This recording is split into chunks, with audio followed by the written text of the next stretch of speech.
এই ভিডিওর মাধ্যমে নেরেশন সম্পর্কে কথা বলতেছি।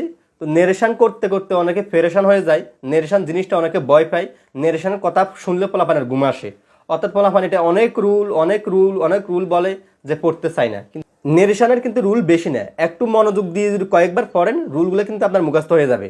আর মুখস্থ না হলে সমস্যা নাই, আপনি যখন প্র্যাকটিক্যালি করবেন তখন এই রুলগুলো আপনার এমনিতে আপনার মুখস্থ হয়ে যাবে। তো ভিডিওটা হচ্ছে যে প্রথমে আপনারা একবার দেখেন, দেখার পরে সেকেন্ড পার্টে কিন্তু আপনারা এই যে রুলগুলো প্র্যাকটিক্যালি আমরা করাবো, তখন কিন্তু আপনারা এমনিতে মুখস্থ হয়ে যাবে। নেরেশনে তোমার দুইটা সেন্টেন্স থাকে, একটাকে বলা হয় রিপিটিং ভার্ব আর একটারে বলা হয় রিপিটেড স্পেস। একটারে বলা হয় রিপিটিং ভার্ব, আরেকটারে বলা হয় রিপিটেড স্পেস। কেউ কিছু বলে বা উত্তর দেওয়া হচ্ছে তোমার রিপিটিং ভার্ব। কেউ কিছু বলে, তো রিপিটিং ভার্ব একটা সেন্টেন্সের রিপিটিং ভার্ব শুরুতে, শেষে বা যে কোনো জায়গায় থাকতে পারে। এবং রিপিটিং ভার্ব একটা থাকতে পারে, রিপিটিং স্পিচ একাধিক থাকতে পারে। রিপিটিং স্পিচ একাধিক থাকতে পারে, রিপিটিং ভার্ব একটা থাকতে পারে, রিপিটিং স্পিচ একাধিক থাকতে পারে। যেমন রহিম বলেছিল সে স্কুলে যায়, সে গান গায়, সে কাজটি করে। এখানে দেখো রহিম বলেছিল এটা হচ্ছে রিপিটিং ভার্ব, আর সে তিনটা সেন্টেন্স বলছে, এগুলো তিনটা রিপিটিং স্পিচ। তাহলে তিনটা রিপিটিং স্পিচের জন্য একটা রিপিটিং ভার্ব এভাবে থাকতে পারে। যেমন কানি সেড টু নিফা, এটা হচ্ছে তোমার repeating verb. I have done the work, এটা হচ্ছে রিপিটিং স্পিচ, কারণ এটা ইনভার্টেড কমার ভিতরে আছে। এখানে রিপিটিং স্পিচে তোমরা খেয়াল করো, আইটা হচ্ছে সাবজেক্ট, হ্যাভ ডান এটা হচ্ছে টেন্স, আর দ্য ওয়ার্ক এটা অবজেক্ট।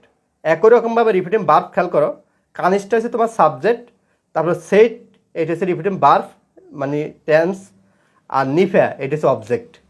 এতটুকু তোমরা মনে রাখবে। আর মাঝখানে যে কমাটা আছে এটাকে বলা হয় কানেক্টর বসবে, মানে দুইটা সেন্টেন্সকে সংযুক্ত করার জন্য কানেক্টর বা লিঙ্কার বসবে। তো এই ভিডিওটা যদি তোমরা সম্পূর্ণ দেখো তাহলে নেরেশনটা তোমাদের জন্য ফানির মতো ইজি হয়ে যাবে এবং নেরেশনটা খুবই সহজ। তো তোমরা হচ্ছে যে প্রথমে হচ্ছে যে আমার 4 থেকে 5 মিনিট টাইম দিবে, যাতে হচ্ছে আমি যে এলিমেন্টগুলো আছে, যে উপাদানগুলো আছে, উপাদানগুলো নেওয়ার জন্য। এবং তোমরা খাতা কলম নিয়ে তোমরা বসো এবং যে জিনিসগুলো তোমাদের নোট করার প্রয়োজন ওগুলো তোমরা নোট করে রাখো। তো প্রথম হচ্ছে যে নেরেশনের তোমরা জানো 4টা পরিবর্তন হয়। রিপিটিং ভার্বের পরিবর্তন করতে হয়, তোমার কানেক্টরের পরিবর্তন করতে হয়, পার্সনের পরিবর্তন করতে হয় এবং টেন্সের পরিবর্তন করতে হয়। আমরা পার্সন পরিবর্তন করার জন্য এই 4টা মুখস্থ করবো এবং 3টা রুল পড়বো। তো পার্সনের 4টা নিশ্চয়ই তোমরা স্ক্রিনে দেখতেছো, এইভাবে পড়বা যে আই হচ্ছে সাবজেক্ট, তারপরে আয়ের অবজেক্ট হচ্ছে মি, আয়ের পসেসিভ হচ্ছে মাই। এবং তোমাদেরকে যদি প্রশ্ন করা হয় যে মায়ের পসেসিভ কি, তখন তোমরা বলতে হবে যে মাই। মায়ের সাবজেক্ট কি, তোমরা বলতে হবে আয়ের পসেসিভ কি মাই, আয়ের অবজেক্ট কি মি, মির পসেসিভ কি মাই।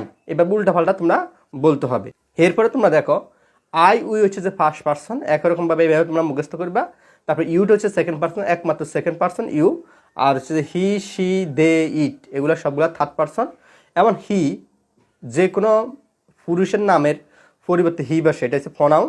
আর হচ্ছে যে তোমার যে কোনো মহিলার নামের পরিবর্তে তোমার শি বসে, এটা হচ্ছে অর্থাৎ মহিলাদের নামের পরিবর্তে প্রনাউন হচ্ছে শি। এটা তোমরা মনে রাখবা। তখন যদি পুরুষ হয় তাহলে হচ্ছে হি, হিম, হিজ। তাহলে হিজ আমি যদি বলি হিজটা কি, তোমরা বলবে যে পসেসিভ। হিজের সাবজেক্ট কি হিজের অবজেক্ট কি, তোমরা বলবে যে হিম। আবার হিমের পসেসিভ কি হিজ, হিমের সাবজেক্ট কি হি। এইভাবে তোমরা মুখস্থ করবা। তাহলে পার্সন লিস্টটা তোমরা ভালোভাবে মুখস্থ করে নেবে এবং কোনটা সিঙ্গুলার এবং কোনটা প্লুরাল এটা সবার মুখস্থ করবে। তোমরা সারে দেখতেছো কোনটা সিঙ্গুলার এবং কোনটা প্লুরাল এটা লেখা আছে। তাহলে তোমরা দেখো আই হচ্ছে সিঙ্গুলার, একজন বুঝালে সিঙ্গুলার, আর দুইজন বা একাধিক বুঝালে তোমার প্লুরাল হয়। দ্বিতীয়তে তোমাদেরকে টেন্সের রুলগুলো ভালোভাবে মুখস্থ করতে হবে। তো টেন্সের 6টা রুল মুখস্থ করলে তোমরা নেরেশনটা করতে পারবা। 6টা রুল হচ্ছে যে তোমার indefinite, present indefinite, continuous, present perfect, first indefinite, first continuous, past perfect. এই 6টা রুল ভালোভাবে তোমরা মুখস্থ করে নিবে নেরেশন করার জন্য। তাহলে টেন্সের রুলগুলো তোমরা ভালোভাবে মুখস্থ করে আসবা। তৃতীয়ত তোমরা সেন্টেন্সগুলো ভালোভাবে মুখস্থ করবে। সেন্টেন্স 5 প্রকার, এই 5 প্রকার সেন্টেন্স সম্পর্কে একটু ধারণা রাখতে হবে।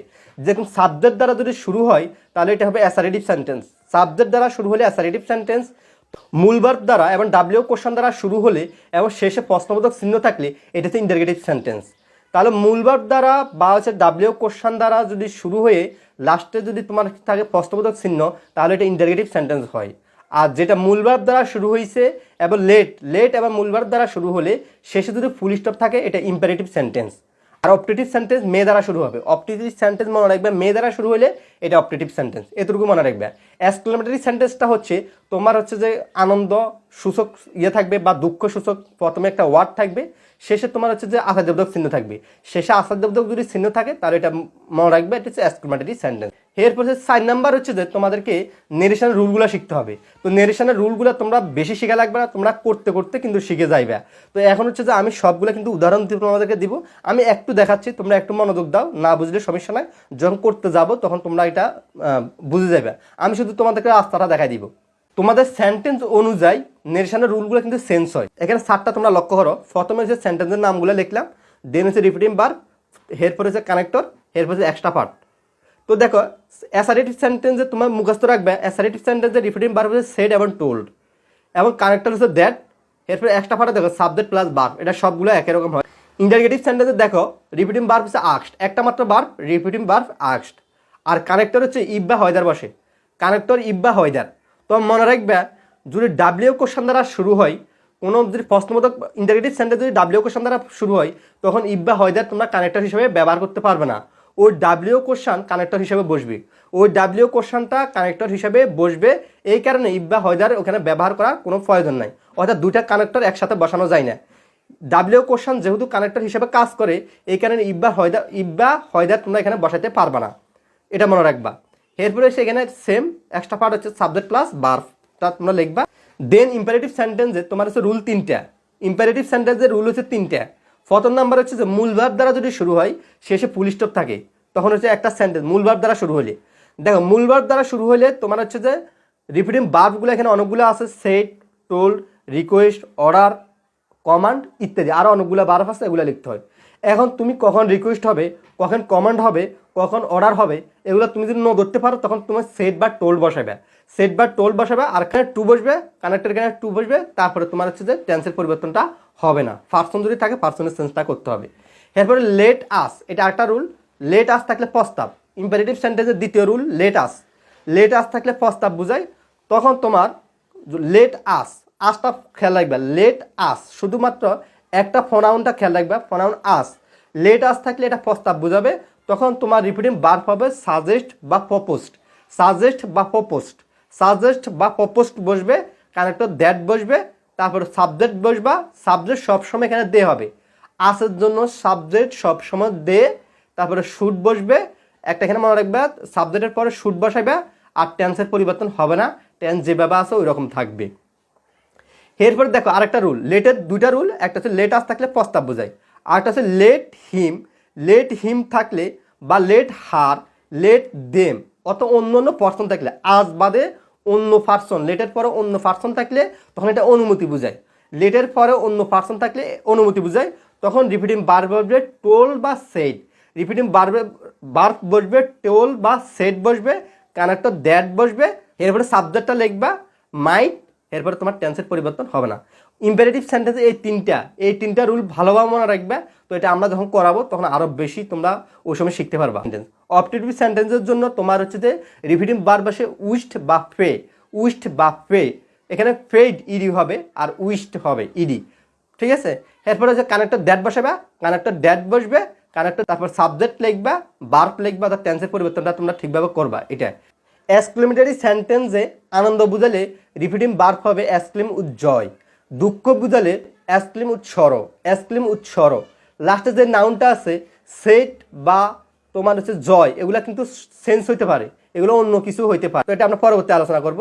এরপরে এখানে তোমরা সাবজেক্টটা লিখবা, ভার্ব লিখবা, বাকি অংশ লিখবা। মনে রাখবা যখন এক্সক্লেমেটরি সেন্টেন্স হাউ বা হোয়াট দ্বারা শুরু হয়, তখন ভেরি বা গ্রেট আসবে, ভেরি বা গ্রেট আসবে। ভেরিটা তুমি অ্যাডজেক্টিভের আগে লিখবা, আর তোমার গ্রেটটা নাউনের আগে লিখবা, গ্রেটটা নাউনের আগে লিখবা, আর হোয়াট বা হাউটা উঠে যাবে, হোয়াট হাউটা উঠে যাবে, এর পরিবর্তে আসবে ভেরি বা গ্রেট। তো আমরা এটা যখন করাবো তখন তোমাদেরকে এটা বুঝা দিব। এবার রিপিটিং স্পিচের ভিতরে তুমি টেন্সের পরিবর্তনটা কিভাবে করবা।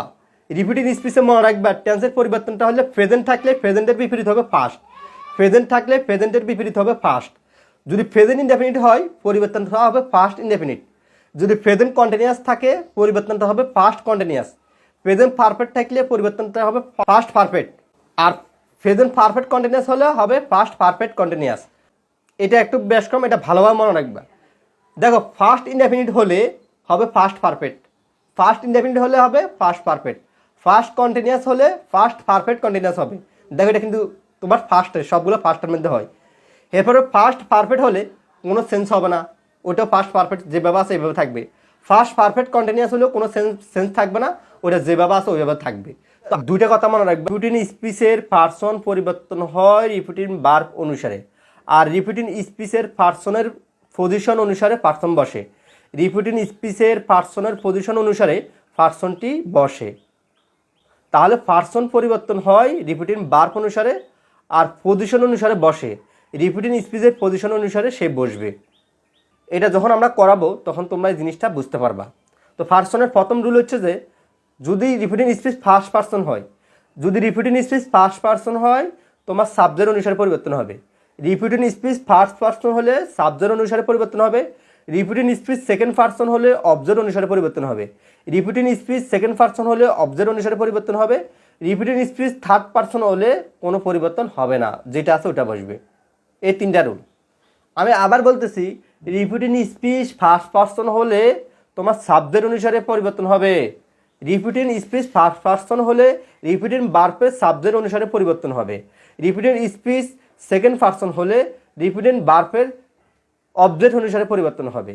রিপিটিং স্পিচ থার্ড পার্সন হলে কোনো পরিবর্তন হবে না, যেটা আছে ওইটাই বসবে।